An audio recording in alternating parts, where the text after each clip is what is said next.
Looks like we're going live.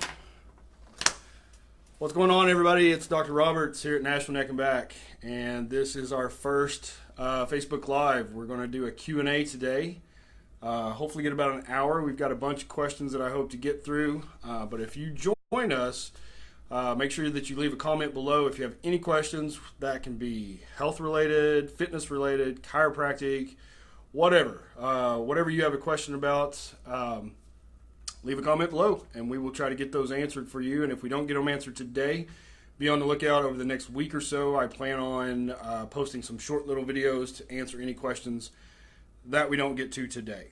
All right. So, and I've got Sadie over here behind the camera. Say hi, Sadie. Hello. She's going to be helping me out with any questions that come in.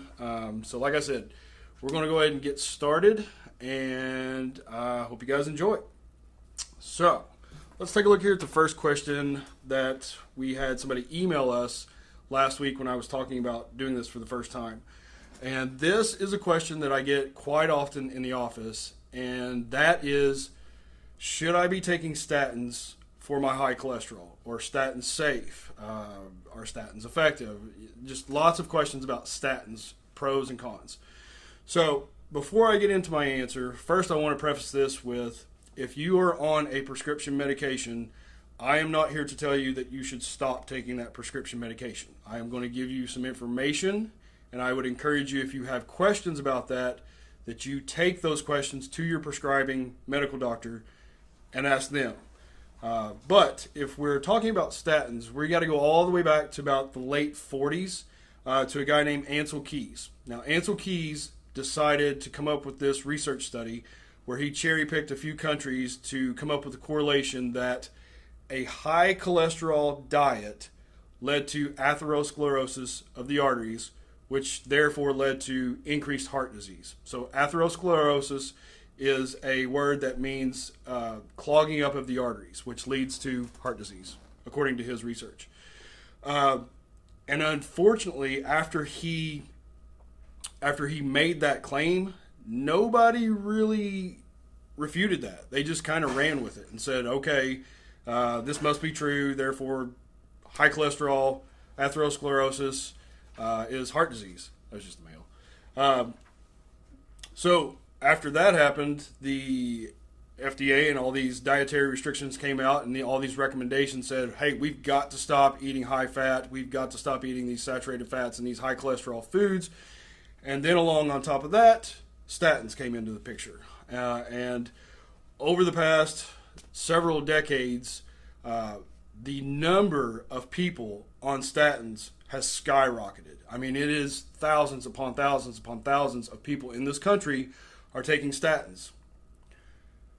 So, if that many people are taking statins, then we should have like no heart disease problem in this country, right? Now, is that the case? Absolutely not. Heart disease is one of the number one killers, number one diseases in this country. And so what's the correlation there? Why are we taking more and more statins than ever before, yet heart disease is skyrocketing? Well, the fact of the matter is, statins do a wonderful job at lowering your cholesterol because that's what they're designed to do, and they are very effective at lowering your cholesterol. However, lowering your cholesterol has nothing to do with lowering the percentage and lowering your chances of heart disease. And this has been proven. This isn't some groundbreaking research that just came out yesterday. This has been known for several years.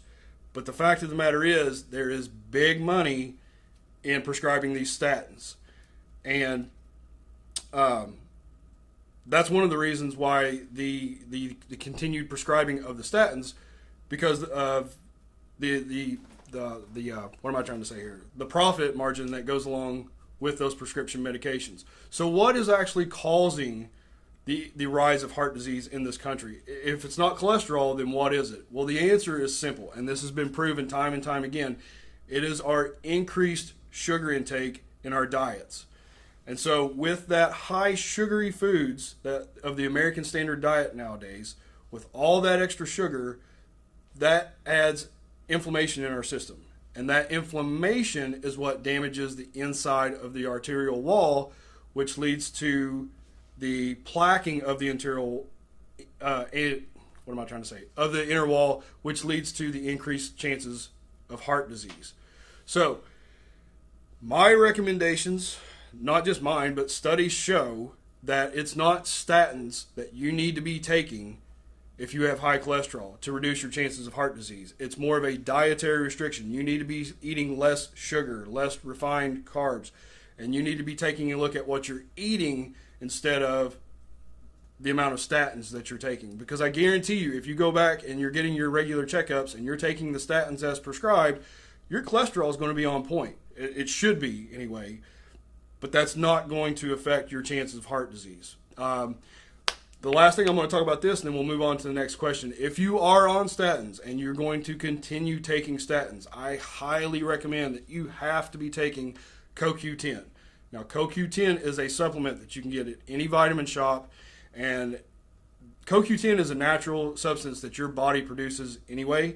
However, when you are on statins, the ability of your body to produce CoQ10 is lowered dramatically. And also, as you age, your body's ability to produce CoQ10 is dramatically reduced. So if you're going to take statins, I highly encourage that you look into starting a CoQ10 supplement. And there are two versions. There is ubiquinone and ubiquinol.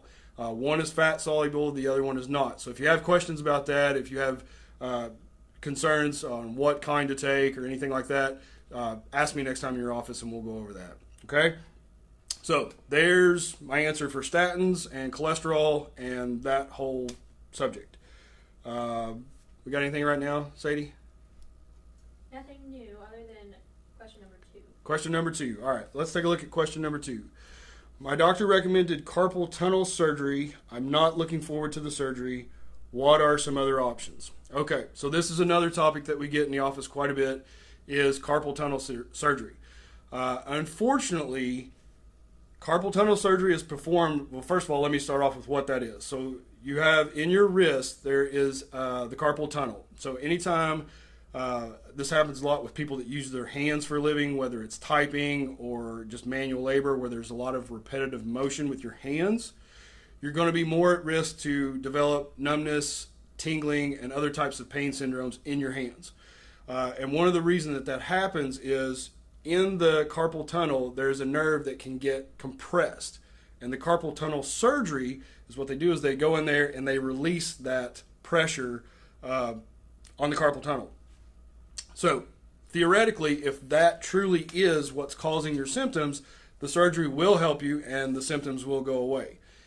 However, I see it all the time where patients don't get a second opinion and they move forward with the carpal tunnel surgery and it does absolutely nothing for the symptoms in their hands. Now let me explain why. For those of you that have gone over, or that I've gone over x-rays with in the office, you'll understand this. But if you're watching this and you've never heard my lecture on the cervical spine, then this is going to be new to you. So the nerves that exit your cervical spine or your neck region, especially the mid to lower cervical spine, those nerves come out of your neck and they travel down your arms all the way into your hands and fingertips. And if there is a disc issue, if there is a compression of the nerve, if the nerve is pinched or irritated, then you can have symptoms that travel down your arms and into your hands. Or those symptoms can purely be in your hands, whether that's numbness, tingling, weakness, burning, whatever. It's all nerve symptoms. So for those patients that unfortunately get the carpal tunnel surgery and it didn't help them, the majority of the time the issue is coming out of the neck. So with chiropractic care, we take the pressure off the disc, takes the pressure off the nerve, and those symptoms go away. So that's why I always recommend, if you have any type of radicular symptom, and that is symptoms that travel down the arms or the legs or in the hands and the feet, seek a second opinion. Seek a chiropractor's opinion to see if it's coming from your spine and you don't have to have unnecessary surgery. Now, to piggyback on that, so sometimes the symptoms come from the neck.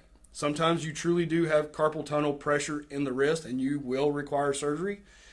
And on a small percentage of the patients, there's actually what's called double crush syndrome. And you can probably guess by the name of the syndrome, there's a little bit of compression in the neck and there's actually a little bit of compression in the hands. So a lot of times if that happens, chiropractic will help somewhat, but not 100%. And unfortunately, sometimes surgery is recommended for those patients. But at least, guys, I've said this over and over and over, always seek the most conservative route of care first. Once you have that surgery, you can't go back. You can't undo the surgery. So if chiropractic care can help you and help you keep you from having that surgery, always take that route first. And you know what? Chiropractic care is not going to help everybody 100% of the time. And if we can't, we'll help find you somebody that can help you. So I hope that answers that question regarding carpal tunnel surgery. What you could have double crush syndrome or any other type of thing that's causing the radicular symptoms in the hands or that travel down the arms into the hands. All right. So there's question number 2. Anything else? We have people commenting. Okay. Any questions or just saying hi? They're just saying hi. Okay. So who's saying hi? We have Matt Jenkins. Hey, Matt. Rodney Jones. Rodney. Rick Roberts gave you 2 thumbs up. Hey, that's Dad. Hi, Dad. Trisha Dowdy commented someone to go watch the video at 7 minutes. Awesome. And then Rick Roberts also asked, the logo on your shirt and in the pictures of the wall is reversed. Is that normal? Oh, it's probably just because the camera's flipped. It's just the way Facebook Live works. Okay, so let's move on to our third question. Let's see. I was in a car accident about a month ago. I've been to a chiropractor years ago, and it helped. But my attorney said that I had to see a physical therapist. What should you what would you recommend? Well, unfortunately, I've actually heard this story more than once. My recommendation on that matter, get another attorney. Because in that situation, the attorney is trying to dictate your medical care, and that's not their job. Their job is to represent you legally, and it's the medical provider's job to make a recommendation on your care, whether you seek out a physical therapist or a chiropractor or an orthopedist or a surgeon, whatever the case may be. It's not the attorney's job to tell you who to see. So unfortunately, I do see that happen quite a bit. So if you're not comfortable with that, I would recommend that you seek another attorney. All right, let's move on to the next question. Can chiropractic help headaches or migraines? Absolutely. So there's several causes of, well, first of all, there's several different types of headaches. You can have tension headaches, cluster headaches, migraines. There's all different kinds of headaches. So before I can just answer yes or no, you kind of have to understand what type of headache are we talking about and how do we fix that. So first and foremost, sometimes with migraines, it can be a hormonal issue. It can be an imbalance in your system. It can be a certain time of the month for females if they get migraines at the exact same time each month. It can be food triggers if you're taking in too much caffeine, or if you're used to taking in a lot of caffeine and then you skip some caffeine, or even nicotine or other types of substances that you might be using. All of those can trigger, as well as stress, all those can trigger headaches. But if we're talking about headaches that are caused by the nervous system or musculoskeletal issues, chiropractic is one of the best fixes for headaches. And like I was just talking about with carpal tunnel. So if we're talking about the nerves that are exiting the spine. So like I said before, the mid to lower part of your neck, a lot of those nerves travel down your arms. But if we move up to the top of the neck, around the cervical or the base of the skull, those are the nerves, if they are getting pinched, if they are getting irritated, those are the nerves that are going to be causing a lot of your headaches. So again, with the adjustments that we do in the office and with the therapies and the stretches and the exercises that I can show you how to do at home, it's the same philosophy. It's the same principle. We take the pressure off the nerve and the symptoms go away. Sometimes that can happen after 1 or 2 adjustments. Sometimes it takes a lot longer if you've had the condition a lot longer. So again, it's just really a matter of finding what is causing your headache and really targeting that specific cause. That way we can find the right answer for you. And I find a lot of times for our patients that work in the office or they're working in front of a computer all day, different brightnesses of the screen can cause headaches. The ergonomics of your office, and ergonomics basically means how you are positioned at your workplace. So is your monitor at eye level, or are you looking up all the time? Are you having to look to the right all the time? Are you having to look down? where your keyboard is positioned, the height of your chair, all that plays into the structure of your neck and how you are positioning your cervical spine hours upon hours throughout the day.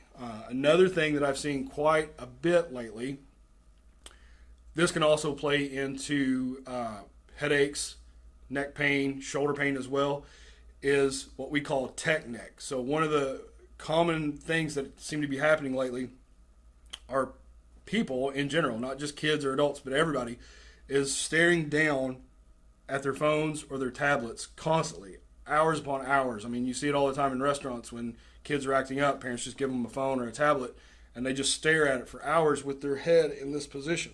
So what that's doing is it's straining the neck.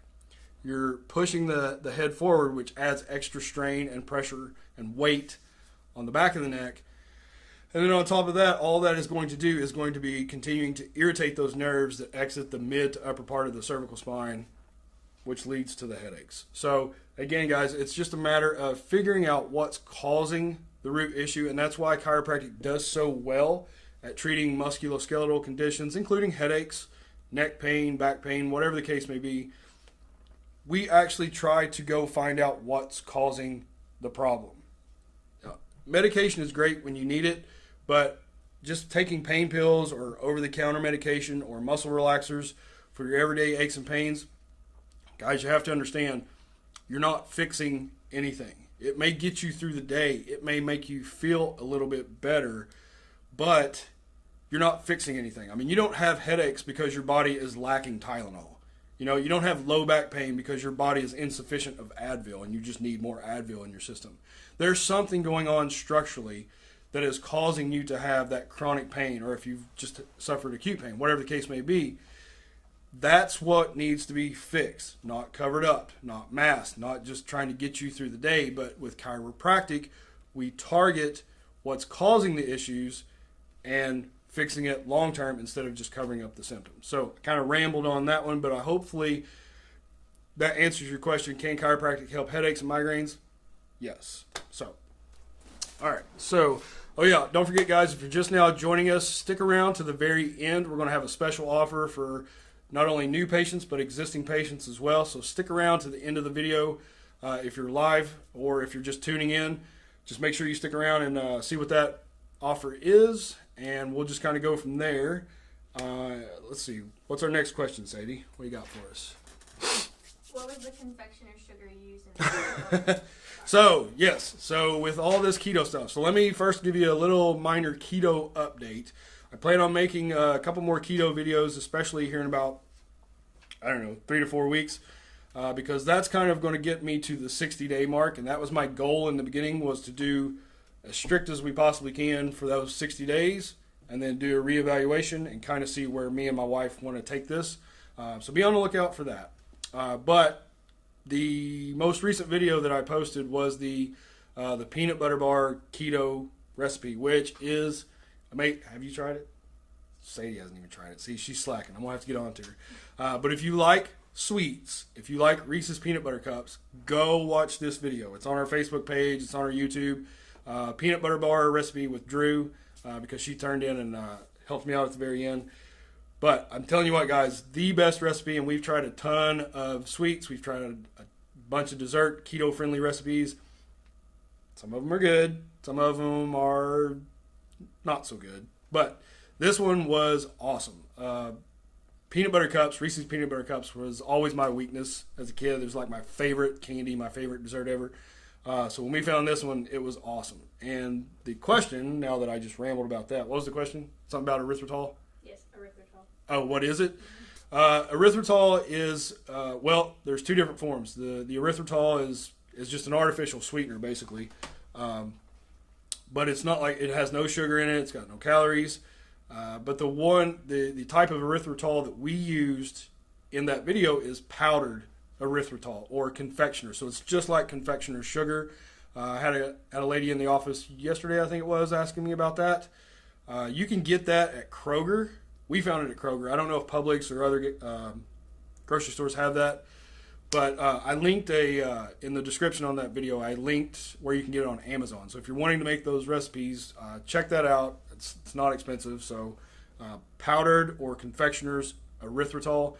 And I talked about this a little bit in that video, but I want to go into it a little bit now. So a lot of people have asked me about keto and what it is and what it's not and how you do it and all that stuff. But the big thing is with the different macros. Now, your macros are fats, protein, and carbs. And in keto, you want a certain percentage. And there's a bunch of different strategies. There's a bunch of different techniques that you can do where it's 90% fat or 80, whatever the case may be. But typically with keto, fat's your highest one, and then protein, and hardly any carbs, 20 to 30 grams or less. So you have to be really careful if you're doing that to count your carbs on a daily basis. And the one thing that can get confusing to people that are new to this or have never done it, if you have that label of erythritol, it's a great example, and other things are similar. If you turn it on the back and you look at the nutrition label, it'll say 12 grams of carbs. And then underneath that, it'll say sugars, 0.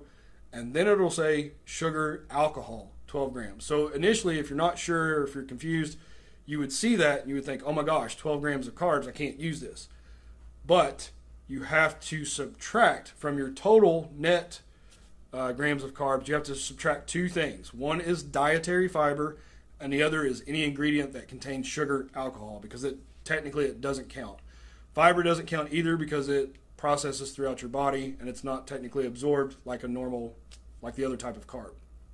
So I'm trying to think, can you think off the top of your head what some other foods that have like high carbs, but it also has high fiber, so it's okay? Oats. Oats? Really? Mm-hmm. Okay. I know there's some like vegetables, like some green leafy vegetables that are kind of carby, but they've got dietary fiber, so it's... Kale has a lot of fiber. Kale. Yeah, so something like that. Just make sure if you guys are doing the keto, or if you're not doing keto, or if you're just concerned about the whole carb thing, subtract grams of fiber, dietary fiber, and sugar, alcohol, because those don't count. So, and I recommend if you are doing that, in the beginning, use one of the apps. There's MyFitnessPal. I think we used Carb Manager in the beginning, but I will warn you, if you start to do this, that gets very, very tedious and very boring after a while. Just entering every meal and everything that you're eating on a regular basis. But if you start doing that on a regular basis, you kind of know what you're going to be eating on a daily routine, and you won't need to do that after a while. So I hope that answers that question, what erythritol is. Again, just a sugar, alcohol, sweetener. It's a natural ingredient. No chemicals added, all that good stuff. So very keto friendly. Okay, so again, if you guys are just joining us, I'm going to mention this again. Thank you for joining us. This is our first Facebook Live. Stick around to the very end. We're going to announce two offers, two specials, one for new patients, one for existing patients. Hopefully this is helpful. Hopefully this is going to be successful and you guys kind of like this type of thing. If so, we'll try to do this on a regular basis. But again, this is our first one, so we're just sticking our toe in the water and see what happens. Our next question is, this is a good one. So I posted a video about this not too long ago, and there's also a page on our website, and it is, what is spinal decompression, or non-surgical spinal decompression? So what that is, it's a wonderful treatment for any patient that is having a disc issue either in their neck or their low back. And if that disc issue is causing, like I mentioned before, radicular pain, which is any type of pain that travels down your limbs, whether it's your arms or your legs, or if you just have the symptoms in your hands or your feet. And those symptoms can range from shooting pain, numbness, tingling, pins and needles, weakness, burning. All those are neurological or nerve type of symptoms. So what happens is I have a model right here. So if you look at this, so here's your spine. You've got a vertebrae or a bone, and then the disc, and then another vertebrae. So if you look, if I can get this right here, if we compare sides, so you can see where the nerve is coming out over here. This nerve isn't being affected because it has plenty of room to live. But if we rotate it over here, now you can see that this bulge here, this disc bulge or this disc herniation is hitting this nerve. That's what's going to cause the radicular symptoms down your arms or down your legs. Now, with normal chiropractic care, with normal chiropractic adjustments, we can solve these issues a good majority of the time. However, if there's been a significant enough trauma where we can't fix that with normal chiropractic care, or if this has been going on for years and years and years and you've just been putting off treatment and you've just finally got to the point where you're seeking some kind of care, or you've tried everything else, non-surgical spinal decompression is the answer for you. And it's what I always recommend, always, always, always, before you even consider having surgery on your neck or your low back. Now, luckily, the fusions and other types of surgeries in the neck have a much higher percentage and much higher success rate than the low back. The low back, unfortunately, guys, you might as well just flip a coin, because sometimes they're successful, sometimes they're not. I've had patients that have had them and they come in with more pain. I've had patients that have had them and they've had 1 to 2 years of success, and then the symptoms come back and they come back even worse. But then there are those patients that have low back surgery and they do very well. But like I said before with the carpal tunnel surgery, once you have surgery, once you go under the knife, there's no going back. It's damage to your spine, and it compromises your spine moving forward. And think of it like this.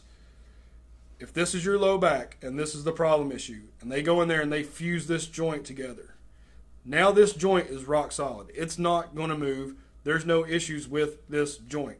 However, you still have to bend over, tie your shoes, lean back, rotate, turn, twist, and live your life. So as you do that, this isn't going to move because it's been fused. But what is going to move? The joints above and the joints below are now going to have to work overtime. They're going to have to rotate and twist and bend even further, which is going to cause them to start to degenerate even faster and faster over time. So then you're just going to have continuous issues as you get older. So going back to the original question, what is spinal decompression? So instead of going under surgery, and we're trying to fix this bulge right here to take the pressure off this nerve, the decompression, you lay on the table like this. Hopefully you can see that. And we put you on the table, input a certain treatment in the computer that's attached to the table, and the decompression gently and slowly does this. It decompresses the spine. Can you see that? Hopefully you can. It'll decompress the spine. Now, when it does that, when that decompression happens, that creates a negative vacuum, or a negative pressure. It creates a vacuum around that disc, which forces fluids into the disc. Now, why is that important? The discs in your spine are not very well, they're not very vascular, meaning there's not a very good blood supply. And these discs need blood supply in order to function, in order to survive, in order to stay healthy. So if you have a damaged disc, it's already going to have it's not very vascular, and then if it's damaged, it's going to be even less vascular. So what we want to create is that vacuum, or that negative pressure, to force the fluids, to force the nutrition back into the disc. And when it does that, not only will that disc bulge, or that herniation suck back up into the disc, but it also allows the whole disc, or the disc as a whole, to heal. And it does that over a process of about 20 treatments.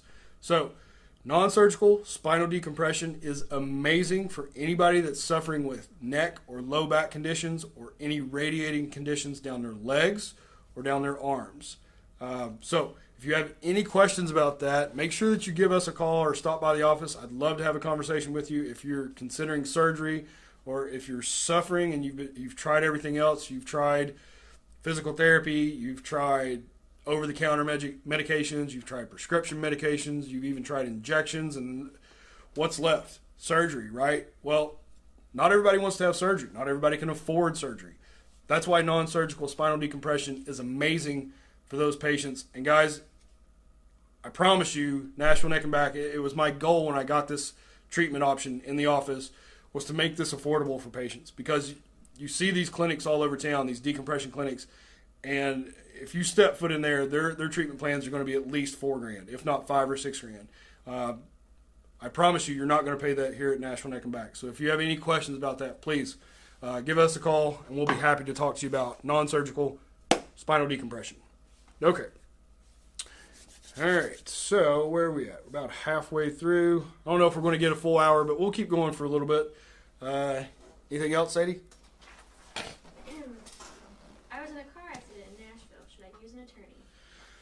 So I kind of already slightly, well, no, I guess that was kind of a different question. So if I get this a lot too with patients that seek my care before any other advice. So if you are involved in a car accident, first thing I'm going to recommend that you do, go to right now, if you're watching this, go to Nashville Neck and Back, whether you live in Nashville or not.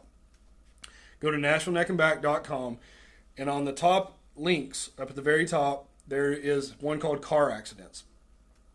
If you highlight that, it'll drop down, and there is a link that says what to do after a car accident. I'm going to encourage and recommend that everybody watching this go to that site, click on that link, and if you do so on your phone, bookmark that to your phone. Or if you're doing it on a home computer, or if you just want to keep it around, print that out and keep it in your glove box. Because what happens is, if you're involved in a car accident, first of all, you may be severely injured. Hopefully not. And if you're not severely injured, I guarantee your adrenaline's going to be pumping. You're not going to be thinking straight. You're going to be like, oh my gosh, is it my fault? Is it their fault? Should I get their number? What should I do? How should I go about this? That page I've made specifically for patients, or for anybody that's involved in a car accident, and it's step by step by step on what you should do if you're involved in a car accident. So it's just a nice little go-to guide. Save it on your phone, print it out, keep it in your glove box. That way you have it in case you're in a car accident. Now, what should you do after a car accident? So there is no universal answer. Should you use an attorney? Should you not use an attorney? Now, the majority of the time in the cases that I've seen, and we specialize in car accident cases here at Nashville Neck and Back, and in the majority of the cases that I've seen, patients that use an attorney, their settlements are higher. And the reason that is because you have an attorney fighting for you, and you have an attorney negotiating with the insurance company your settlement. So if the insurance company comes back and lowballs you for whatever, $1,000, sometimes you may not know any difference, and if you're not using an attorney, you may accept an offer that's way lower than what it should be, and it may not cover your medical expenses, and then you may be left with the bill. So it's just always a good idea, even if you're not going to use an attorney, to at least reach out to a personal injury attorney and have a free consultation with them, whether that's over the phone or in person. We here at Nashville Neck and Back, we have several trustworthy and very honest attorneys that I'm proud to work with. I only work with attorneys that treat my patients really well. So that kind of answers that question. Should you use one or not? It's really up to your personal, what you're comfortable with. I normally recommend it just because it protects you. If you're not going to use an attorney, you're on this on your own. And these insurance adjusters are pretty ruthless, and they'll lowball you as best they can. They'll try to get you to settle. They will send you letters in the mail, or they'll call you. They'll try to get you to agree to lower amounts, or they'll try to get you to tell details about your accident that could hurt your case. So it's just a risk that you take if you don't use an attorney, because especially if you've never been involved in a car accident, a lot of this stuff, or all of this stuff, is going to be brand new to you, and you're not really going to know what you should be doing, what you shouldn't be doing, what you should be signing or not signing. I've had a couple of patients that were in car accidents that I treated who unfortunately got letters in the mail from the insurance company that was just a bunch of legal mumbo jumbo, and it recommended or told them that they should sign that, and they didn't know any better. They signed it, and they ended up getting lowballed on their settlement, and there was nothing that they could do. There was nothing that I could do. That they signed the paper. So just be wary of that. If you're involved in a car accident, whether it's in Nashville or anywhere, at least get a consultation to see if your case would benefit with the use of an attorney or without. But that pretty much answers that question. There's another thing that I want to touch on when it comes to personal injury, car accident cases. Guys, especially in Nashville, I'm sure this happens in every major city. Be careful. There's a video on that same link. If you go to my website, NashvilleNeckandBack.com, under the car accidents, there's a scam video that I made. It's getting really bad in Nashville. I don't know how it is in other cities, but if you are living in the Nashville area and if you are involved in a car accident, I want you to be super cautious of the solicitation that you're probably going to receive through phone calls, text messages, emails, and even snail mail, paper mail. in the state of Tennessee, I can't, as a chiropractor, no other chiropractor, we can reach out to you or solicit your business within 30 days of that accident. Doing so is unethical and it's kind of breaking the law. Same thing applies for a personal injury attorney. They can't seek you out. They can't try to gain your business within 30 days of that accident. But unfortunately, there's a lot of clinics around here that are doing that. There's a lot of attorneys around here that are doing that. So just be wary of if you receive a bunch of text messages or phone calls trying to get you to go to a certain clinic or to see a certain doctor. Never do that. Never go anywhere that you're being solicited by. No reputable doctor is going to reach out to you like that. No reputable attorney is going to reach out to you like that.